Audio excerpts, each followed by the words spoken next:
Hi, welcome to this episode of The Daily. My name is Brendan Malone. Well, today the world is reeling from the shock news last night, New Zealand time, of the brutal martyrdom, the killing of Father Jacques Amel. Father Jacques was a French priest who was in France celebrating morning mass with his parishioners when a group of Islamic fundamentalists burst into his church, took some hostages, himself and several nuns, and then slit Father Jacques' throat in the name of radical Islam. Apparently, the level of violence that was involved was so great that some media outlets are referring to this as a beheading. In one sense, we should be shocked by this. This is an 86-year-old man, a priest, who was martyred in France, doing nothing more than going about his daily business of caring for the parishioners in his parish and providing spiritual nourishment to them. In another sense, though, for those of us who are Christians, who have faith in Christ, his death shouldn't be a shock, because his martyrdom is the very pinnacle, the very corporeal, physical embodiment of the central call of Christianity. The central call that Christ makes on all of our lives is to die to self. If you don't believe that, and that's quite possible because for a lot of us in the West, our Christianity has become about comfort and being comfortable. But if you don't believe it, go back and read the Gospels. Jesus is explicit. Unless you die to self, unless a grain of wheat falls to the ground and dies, if you want to follow me, you need to pick up your cross. Now, his first century Jewish listeners would have understood explicitly what he was saying when he used that phrase, take up your cross. For us today, often the meaning of that is lost in translation because a cross can be many different things. But for those first century Jewish listeners, the cross only meant one thing. It was an execution of torturous death, and the only reason you picked one up was because you were going to carry it to a public place and you were going to die on that cross. That's what it meant. And that is the call of Christ. So this morning when you woke up, did you wake up ready for martyrdom? Ready to die to self for the good of Christ and for the good of others? I don't know if I did, if I'm honest with you. I woke up thinking about comfort and ease. I woke up thinking thoughts like, I hope the heat pump is on downstairs so it's nice and warm. I woke up thinking, I hope there's bread in the fridge and I don't have to go out into the cold garage to get another loaf of bread out of the freezer. I woke up thinking about the day ahead and hoping it was going to go nice and smoothly. Like I said, I woke up thinking about comfort and ease. The last thing on my mind was dying to self.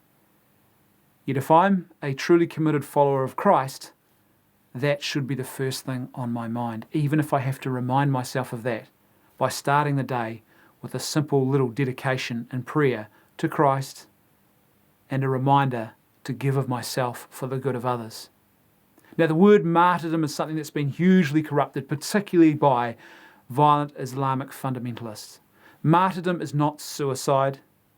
You don't kill yourself. That's not martyrdom. Martyrdom is not homicide. You don't kill a whole lot of people and yourself in the process. That's not martyrdom.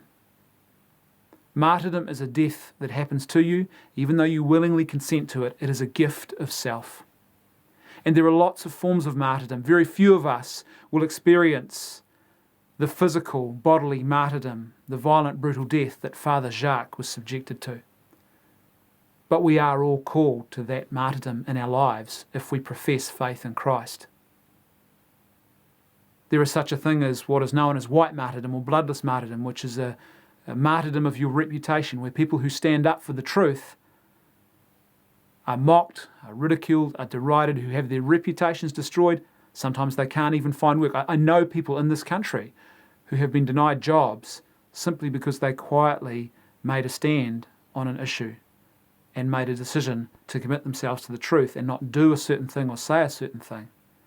And that was all it took to experience a smaller form of martyrdom. Then there are the wider acts of a type of martyrdom, I guess, the death not just to and for Christ, but the death for the good of others, for our neighbour. All of us are called to get on the cross for the world around us. St. Paul, in his writings in the New Testament, reminds us that Christ is the pinnacle of our Christian life. The cross, Christ, that's the pinnacle. Everything else, he says, he counts as loss, as rubbish. In fact, the word he uses is a really graphic way of saying just so much crap. That's how meaningless everything else should be compared to our love of Christ and our willingness to die to self. Is that easy? No. No. It's extremely hard. But I know for a fact in my life, and for a lot of us Christians in the West, we don't wake up any longer ready for martyrdom. We have established and built ourselves a life and a Christianity of comfortableness.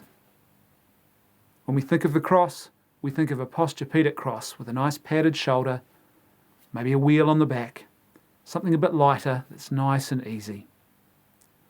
Well, we can still claim to be carrying our cross, but we don't really have to throw ourselves into it too much.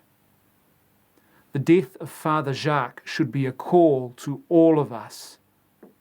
And even if you're one of the viewers of my channel who doesn't have any faith whatsoever, you can still die to self every day by giving of yourself for the good of others. That is what it means to be truly, authentically human. For us as Christians, we believe that this death to self is the way in which we become more like the image of God that we've all been created in. But you don't have to be Christian to live this out.